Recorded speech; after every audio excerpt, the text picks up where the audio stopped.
खुलुमबाय बोथोराबो जोबोद गरम दसेनो अखा दसेनो सान्दुं जिनहक मोनसे इम्पर्टेन्ट खोथा दिनै नोंथांमोना नुखाबाय बिपिएफ दोलोआ सरकाराव फैखांनायनि उनाव बिटिसिआव जायफोर खामानिफोरखौ रायजोफोरनि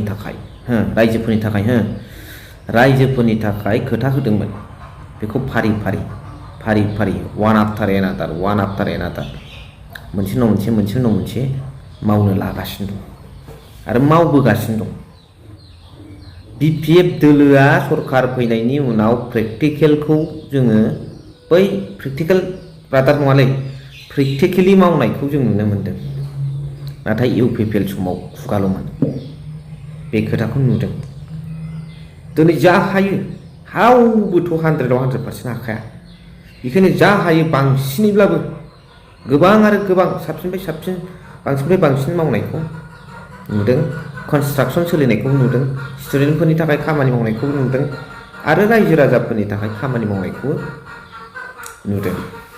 दा बेखौ नुनानै इउपिपिएल दोलोनि माखासे नेताफ्रा सिन्था सरसा खालामदों जानो हागौ आरो बिथांमोना गैलाबा गैलासै आरो जायफोर टप सिरिनि नेताफोर ओरैनो बिबाना गिदिरबानो टप सिरियाव गैया, जायफोर साननो हनो गोरों दिग लामा दिन्थियो, गावबागाव दोलोखौ मोजां बासन होयो, रायजोफोरजों मोजां मोनजायो, अपोजिसनाव थाबाबो बेफोरबादि नेताया हयथ' सानदों जानो हागौ, रिग्रेट खालामदों जानो हागौ बबे बुहुलाव जों थालांखो आरो बेखौ सुद्रायलायनानै अपोजिसननि जे रल बेखौ नोंथांमोना लाबानो जाबाय आरो लागोन। दा दिनै अपोजिसननि रल लानांगौ बिथांमोना हयथ' लागोन, फोथायनाय दं। अपोजिसन गैयाबा मजा जाया दावहा माने नांलायनाय खमलायनाय नङा, बे इलेक्सन जे दावहा बियो आरो हाबा मावनायाव।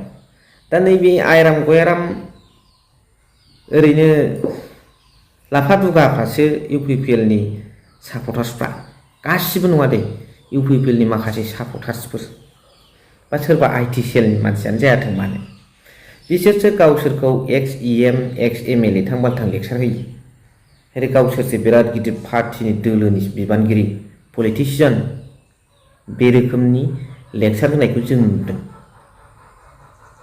दिनै जेनबाय, पाब्लिकफ्रानो मदद होखाथारासै, जेनबाय आरो बेखौ रिग्रेटबो खालामबाय।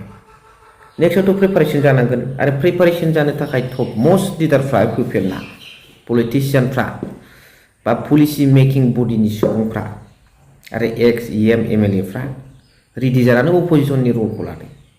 बे आयाराम गयाराम सोरबा बुथुवा मैगं बादि खाजालाबायग्रा सोरबा ससियेल मिडियानि मानसिफ्रा गिदिर पलिटिसियान बादि नों गनाया आं गनाया होनबाय थाबा, मावाखै बै जाखानाय बै मावनो हाया, मेगनजों नुबाय रायजो राजाफ्रानो जे जरायाव दं, बिदि होनबा जागोन नामा? सोरबा रायजोखौ गनायगोन नामा? नों मानि एसे गिदिर पलिटिसियान जाखो? दा बिराद ट्रेन्डिं बयबो होसावलाबायदों, सोरबा शकिंनो नों बुंलाबा जायो। जाम्बा मबे माबानि मिशन भिजननि खोथा, बे दाउ अमा फिसिनायखौ साख्रि होननायखौ मिशन होनसै, फाग्ला दाला रायलाय बेवहाय मा सानो रायजो राजाफोर कमेन्ट्सनि गेजेरजों जरुर फोरमायहरबानो जाबाय। थेंक इउ भेरि माच फर वाचिं, लाभ इउ।